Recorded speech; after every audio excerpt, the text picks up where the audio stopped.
see a Roman Reigns heel turn. Dean Ambrose returns to back up Seth Rollins, and we get a beautiful, nice, well done package of the late great Anvil Neidhart and a lot of other stupid stuff that's been going on in these past couple weeks. Hey guys, I'm Luxy, and welcome to Luxy Club Wrestling, and this is my Raw review from last night's Monday Night Raw. First things first, be sure to like, comment, subscribe, share this with all wrestling fans, and be sure to, leave your comments at the bottom, because I would like to hear what you guys thought about last night's Monday Night Raw, and let me know what would you like to see in the future from this channel. And so we kicked off Raw with Ronda Rousey. Now, I was kind of a little irritated because I thought they weren't going to show us a little, vignette for Jim the Anvil Neidhart, but the cool thing is Ronda Rousey came out and she spoke on behalf of Natalya and her family, saying that we're going to miss him. And like I said in my other video, all my prayers go out to their family and friends, and also the fans of Jim the Anvil Neidhart. The fans, they count too.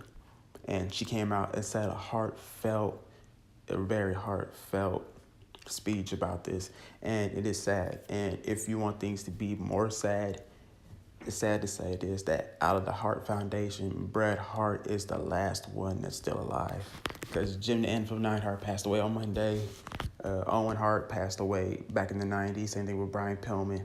And I think the same thing for Davey Boy Smith. But I got to go look that up again.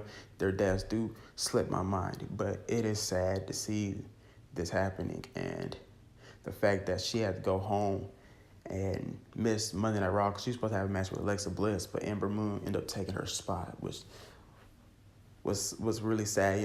I was lost for words when I said this, when I seen this, because it sucks to lose a parent. It sucks to lose your father or your mother. And Ronda Rousey did so well last night, paying her respects to her friend's father. But after she said her heartfelt speech, it went back to business as usual as she calls out Alexa Bliss. Alexa Bliss comes out there and says, "Oh, I'm so tired of you. I'm tired of seeing your face. I'm tired of you all together." So she went and got her own security team, and her and Ember Moon had a match to where it was a DQ due to Alicia Fox stepping in. And I don't know what the hell's going on with Alicia Fox and whatever that shit was in her head, but I'm pretty sure she's one with nature now. So I felt like they just could have just had a little scuffle and called it a day, but they had to make a match out of it. And I'm not really looking forward to their match at all. So they also ran down pretty much all the matches that's going on at SummerSlam. And if you would have sat there and watched them promote all matches for SummerSlam's gonna be one long ass show, from pre-show to the main show. Then of course they're gonna have something afterwards, but it's gonna be a long show, and I might not sit through the whole show because I don't think a wrestling event should be 7 hours long. Hell, I don't even think it should be 3 hours long. But they wanted to set this stuff up and make it feel like, it's worth something. And like I said, most of these matches I'm not looking forward to at all. Some of them I am, especially not Dean Ambrose, I'm sorry. And I just spoiled it for you guys if you've seen it. But Seth and Dolph Ziggler match, that's going to be amazing. Samoa Joe and so on and so forth. I think those matches are going to be great. But then we get to the Roman Reigns segment. And I thought it was kind of weird, though, because Paul Heyman came out there talking about pretty much trying to make Roman Reigns a Paul Heyman guy, and he turned it down. Then out of nowhere, Paul Heyman gets pepper sprays Roman Reigns. It was a setup for Brock to come down there and beat the shit out of him, which he kind of sort of did. But he put him in this little sleeper hole. I think it was called the triangle choke. I think that was what it was. And, let him go. Walked up the ramp like, all right, I'm done beating his ass. Then he stops. The usual thing he does. He goes down there, beats him up, leaves. We all think he about to leave, turns back around, go beats him up some more. He's gonna leave again, turns back around and come beats him up some more. This feud is dead. The feud is dead, to be honest with you. After WrestleMania, this shouldn't have happened at all. Now, I'm actually hyped to talk about this segment right here, because at the end of the show, Seth Rollins was supposed to sign a contract, and they were saying that Seth Rollins wasn't here. He's not here. Gone and forfeited, all that stuff. Dolph was just sitting there saying, he cut actually a pretty decent promo about the fans and people in the locker room and stuff.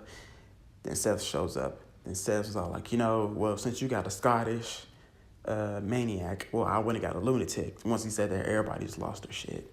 Then Dean Ambrose came out. But here's the thing about Dean. Before Dean left, he was kind of scrawny, I wouldn't say scrawny, but he had some muscle to him. And now he really got some muscle to him because this dude looked like he just spent 9 months in like the roughest prison on earth, and he just huge as fuck. And that segment was probably the best segment of the whole night.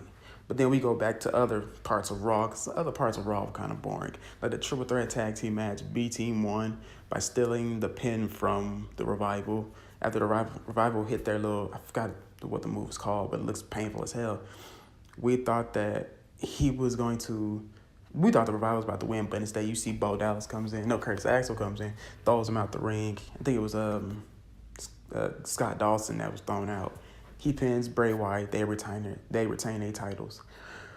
But now we got a match at SummerSlam where it's the B Team versus the Revival, and I guess that match might be nice. I mean, it's probably just gonna be a filler match, to run up the clock, to kill time throughout the whole show. But the main thing I was really enjoying was the fact that this whole Seth Rollins, Dean Ambrose things. There was more things that happened on Raw, but not a lot of stuff was legit. Like Renee Young, she was on a commentary team for the first time. Well, they said she debuted, so she might be replacing Coachman. But I felt like they only put her there because Dean Ambrose was returning. And I didn't hear her say not a damn thing when he came out. Not one word, not a peep from her. And I'm like, okay, this would be the perfect time for her to lose her shit, and she doesn't. That was what's up with that. Like that's crazy that she did that. But a lot of people were downing her for the fact that she was on commentary. I seen all the comments and trolls and stuff. Commentary team's annoying anyway, so just adding another voice to it is just gonna make it more annoying. But a lot of people don't see it like that. They're trying to push this women's revolution thing. That's how they're gonna do it. They're gonna put somebody on commentary. But this jump to Sunday, I feel like Dean is going to turn heel on Seth. Same thing with Roman. If Roman doesn't turn heel, then I see either Braun Strowman or Kevin Owens cashing in their Money in the Bank briefcase at the end of the night on whoever is champ. And that's how you build up a good storyline. That's how you build up a really good storyline. Because now Roman Reigns could still be going for the Universal title. Just it's not on Brock Lesnar no more. And the title will actually be on Raw from now on, which should have been that way from the jump, but we don't know that. We don't know what they be telling you. We don't know how the company works. The biggest thing that came out of Monday Night Raw last night was Dean Ambrose return. That was just the biggest pop the whole night.